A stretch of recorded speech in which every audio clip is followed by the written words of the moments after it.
What if I told you that one of America's most infamous missing children cases was solved not by brilliant detective work, but by a deathbed confession from the one person everyone trusted? What if the little girl who vanished into thin air during the biggest celebration in human history had been living in the same city the entire time, walking past her own missing posters, completely unaware she was the child everyone was searching for? I've been investigating true crime cases for over a decade, and I can tell you with absolute certainty that the Chloe Miller case is unlike anything I've ever encountered. This is not just another story about a child who disappeared and was eventually found. This is a story about identity theft in its most literal and devastating form, about a predator so calculated that he fooled the FBI for 20 years, and about a family that never stopped searching for a daughter who was hiding in plain sight the entire time. When I first heard about this case, I thought I understood it. I thought I knew how these stories go. But the deeper I dug, the more I realized that everything I assumed about child abduction cases, about family dynamics, about trust and manipulation, was about to be challenged in ways I never anticipated.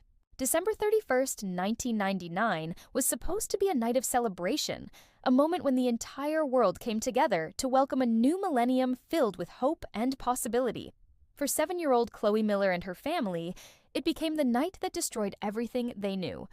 2 million people packed into Times Square, cameras everywhere, police presence on every corner, and somehow, impossibly, a little girl in a bright pink coat vanished without a trace. The FBI called it statistically anomalous. Investigators called it their most frustrating case.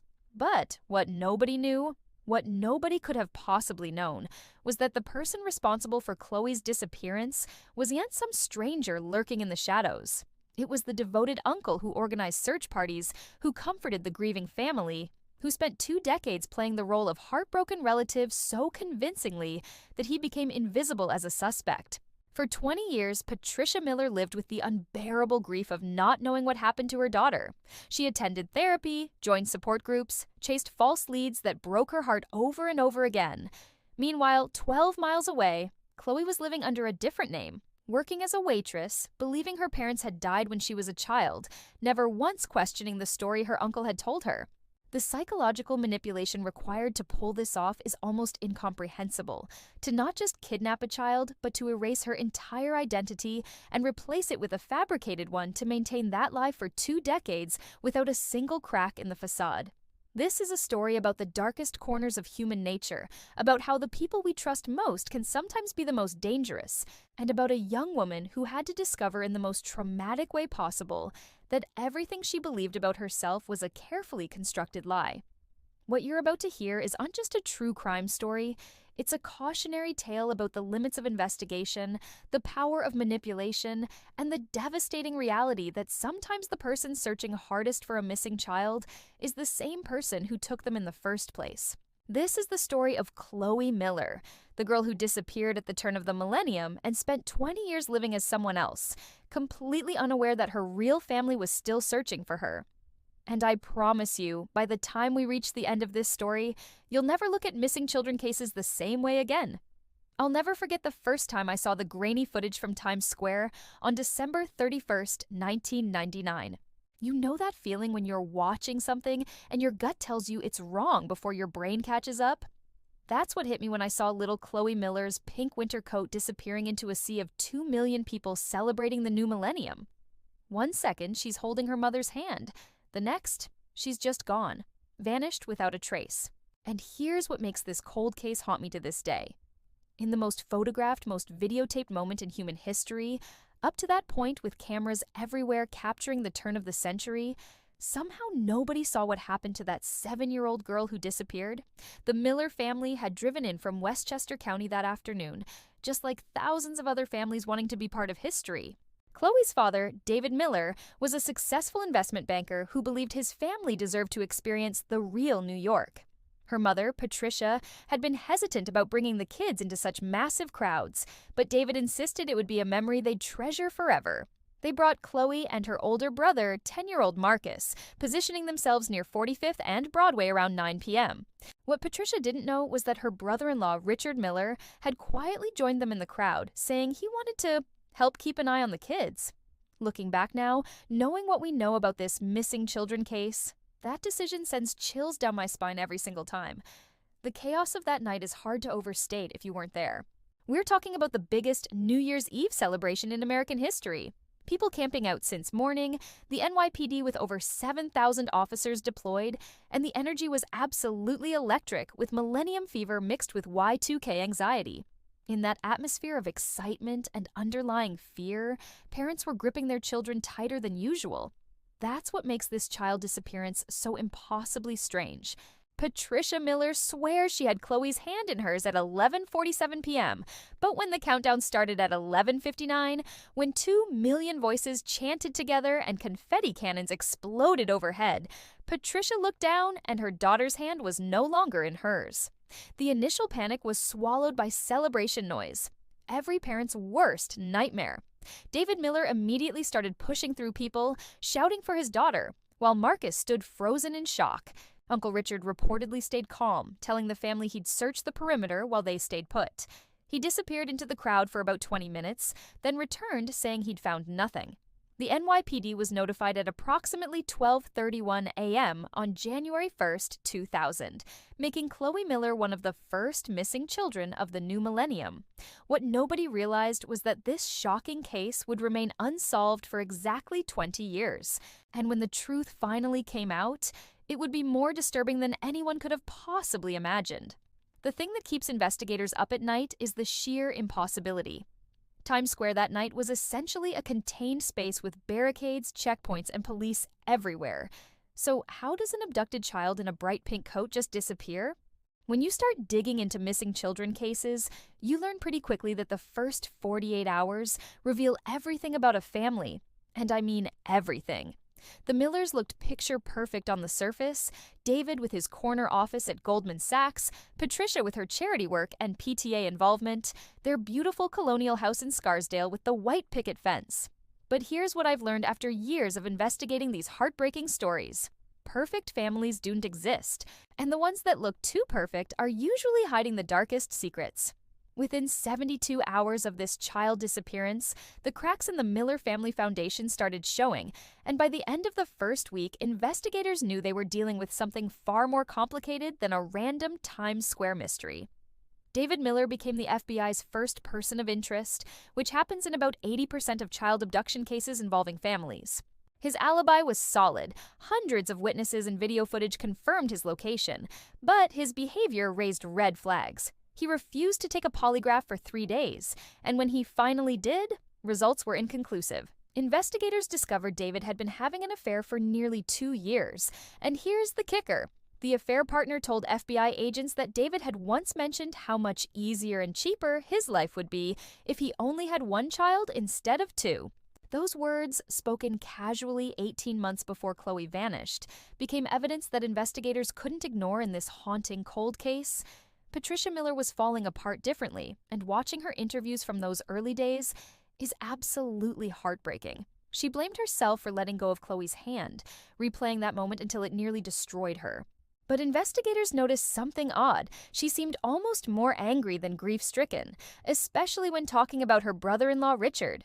In one recorded interview from January 5th, 2000, Patricia suddenly said, "Richard knew where she was. I know he did. He was acting strange all night." When pressed, she backtracked immediately, saying grief was making her paranoid. The FBI noted this, but couldn't pursue it because Richard Miller had an airtight alibi, caught on multiple security cameras throughout Times Square, with dozens of witnesses remembering him searching frantically for the vanished girl. Uncle Richard Miller was 38 years old when Chloe disappeared, unmarried, working as a middle school art teacher in the Bronx. Everyone described him as gentle, creative, maybe socially awkward, but harmless, the kind of guy who showed up to every family gathering with handmade gifts for the kids. He was especially close to Chloe, always volunteering to babysit, taking her to museums and art classes. After the disappearance, Richard threw himself into the search effort with intensity that impressed even seasoned investigators. He printed thousands of missing person flyers, organized volunteer search parties, created a website dedicated to finding Chloe, and even took a leave of absence from teaching. The FBI interviewed him 6 times in the first month, and each time he passed with flying colors. They cleared him completely by February 2000, with the lead investigator writing, "Richard Miller displays genuine grief and commitment. No deceptive indicators observed." What nobody understood was that this family secret ran deeper than anyone imagined. The FBI's New York field office calls it the paradox case. And when you look at the investigative file, you understand why. They had more evidence than almost any child abduction case in American history, over 10,000 photographs submitted by tourists, 847 hours of video footage, eyewitness statements from hundreds of people who'd been standing within 50 feet of the Miller family. I've reviewed cases where investigators had almost nothing to work with. But let me tell you, having too much evidence can be just as paralyzing. The FBI assembled a task force of 12 agents who spent months analyzing every frame, every photo, every statement, looking for that one critical detail that would crack this cold case wide open. They found hundreds of leads that went absolutely nowhere, dead ends that consumed thousands of hours and left everyone more confused than when they started. The video analysis became an obsession for lead investigator Special Agent Monica Reeves. She watched the same footage so many times she could see it frame by frame in her sleep. They identified Chloe in 17 different cameras between 9:15 p.m. and 11:43 p.m.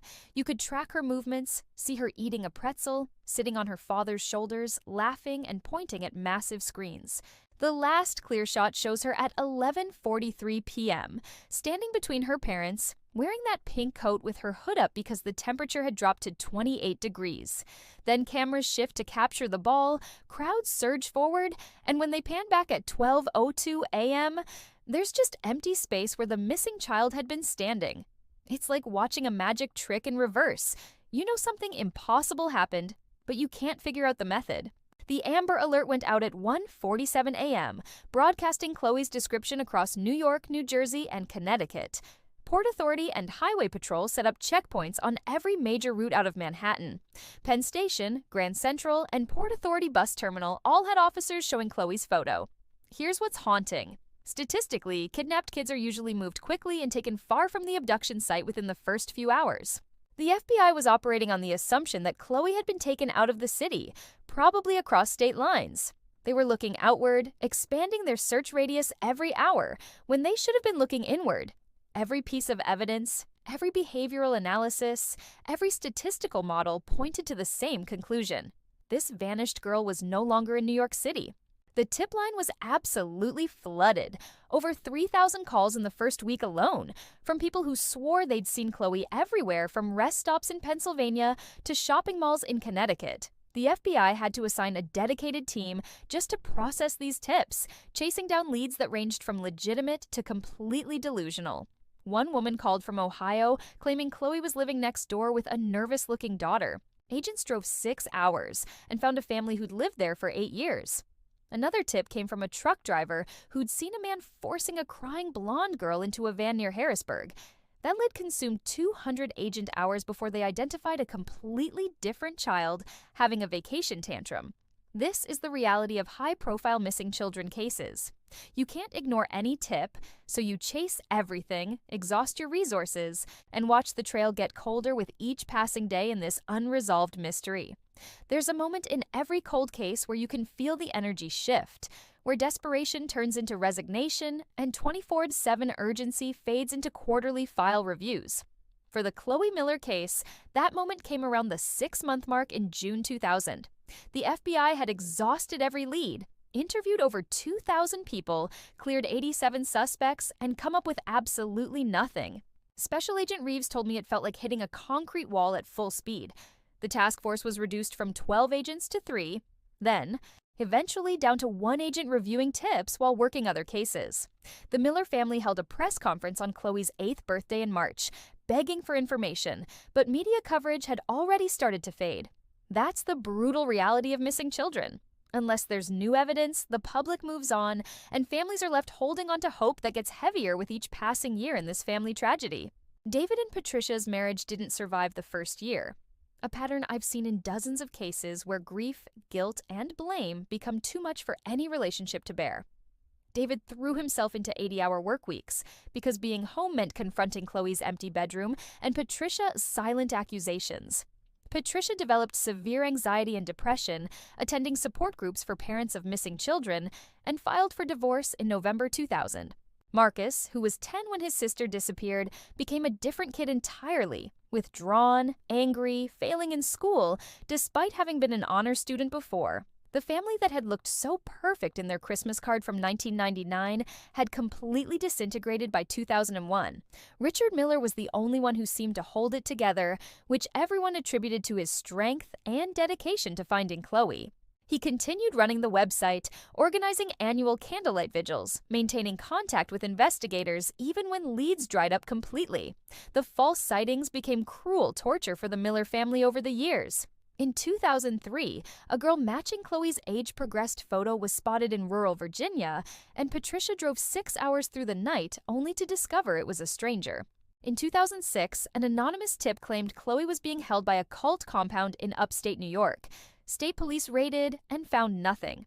The worst came in 2008 when a woman contacted the FBI saying she was Chloe Miller, that she'd escaped from her captors. Patricia actually spoke with this woman on the phone, desperate to believe, before DNA testing proved she was a 19-year-old from Michigan with severe mental health issues who'd falsely claimed to be several missing children. Each false lead was like ripping open a barely healed wound. I watched Patricia's interview from after that 2008 incident, and she looked completely broken, barely able to speak, hope just drained from her eyes. The case officially went cold in 2010, meaning it was no longer actively investigated unless new credible evidence emerged. The FBI file was archived, the tip line disconnected, and Chloe Miller became another statistic in the National Center for Missing and Exploited Children database. There were over 2,000 children who'd gone missing around the same time, and resources were finite. Investigators had to prioritize cases where there was actually something to investigate. Age-progressed photos were released every few years, showing what she might look like at 10, at 13, at 16, computer-generated possibilities that showed a pretty teenager with blonde hair and her mother's eyes. What kept the case from being completely forgotten was Richard Miller's relentless advocacy. He partnered with missing children organizations, spoke at conferences about child safety, raised money for other families. While he was on camera playing the devastated uncle in 2015, Chloe Miller was living less than 3 miles from where that interview was filmed, hidden in plain sight the entire time. October 2019 started like any other month in the cold case file of Chloe Miller, which is to say, nothing was happening at all. Then, on October 17th, Special Agent Monica Reeves received a phone call that made her blood run cold. It was from a hospice nurse at Mount Sinai Hospital in Manhattan, calling about a patient named Richard Miller who was dying of stage 4 pancreatic cancer. He'd been given less than a week to live, and according to the nurse, he'd been asking to speak with the FBI about the girl from Times Square. When Reeves heard those words, she said her hands started shaking so badly she almost dropped her phone. After 19 years, after thousands of dead ends and sleepless nights, the break she'd been waiting for was finally coming. But from the last person she ever expected in this shocking confession. Reeves drove to Mount Sinai that same afternoon, bringing recording equipment because she knew whatever Richard said could finally close a case that had haunted the Bureau for nearly 20 years. When she walked in, she barely recognized him. The cancer had ravaged his body, he'd lost probably 60 pounds, and he was hooked up to so many machines it looked like science fiction. But his eyes were clear, and when he saw her, he actually smiled, which is something I still can't wrap my head around. His first words were, "I've been waiting for you, Agent Reeves. I need to tell you about Chloe before I die, because I can't take this secret with me." What followed was a 4-hour confession that Reeves described as the most disturbing interview of her entire career, and she'd interviewed serial killers and terrorists. Richard Miller didn't just confess, he explained everything in meticulous detail, like he'd been rehearsing this shocking truth revealed moment for years. Richard started by saying he'd been obsessed with Chloe since she was about 4 years old, that there was something about her innocence and creativity that he felt compelled to protect from what he called the corrupting world. He'd convinced himself that David and Patricia were bad parents, that they didn't appreciate how special Chloe was, that she deserved better. This is classic predator rationalization. They rewrite reality to justify their actions, painting themselves as saviors rather than abusers. He'd spent over a year planning the abduction, studying the family's routines, figuring out how to make Chloe disappear in a way that would never point back to him. Times Square, on New Year's Eve 1999, was the perfect opportunity. Millions of people, total chaos. Everyone distracted by the Millennium celebration. He'd volunteered to help watch the kids, specifically so he could be close to Chloe when the moment came. Here's how he did it. And this is where the confession gets technically fascinating in the most horrifying way possible. Richard had been carrying a small backpack that night, which security checked but only found snacks, water bottles, and a first aid kit. Nothing suspicious. What they didn't realize was that the backpack also contained a reversible jacket, a wig for Chloe, and a baseball cap.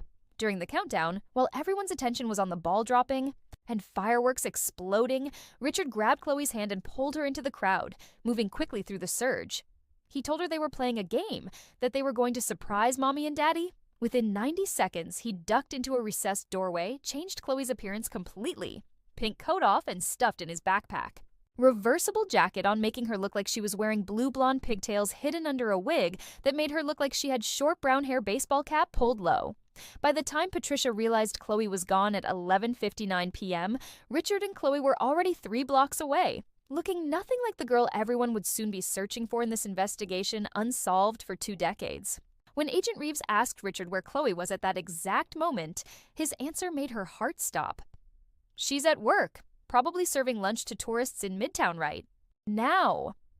Chloe Miller, or Emma Richardson, as she'd been known for 2 decades, was a 27-year-old woman living in Astoria, Queens, working as a waitress at a diner on 8th Avenue, completely unaware that she was one of the most famous missing children in American history.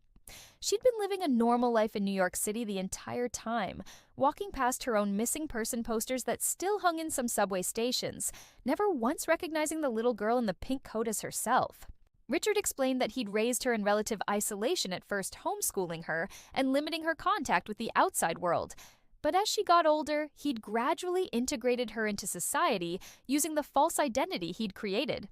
She'd attended Brooklyn Academy of Art for high school, made friends, had boyfriends, lived what she thought was a completely ordinary life, never knowing that the man she called Uncle Richard had stolen her childhood.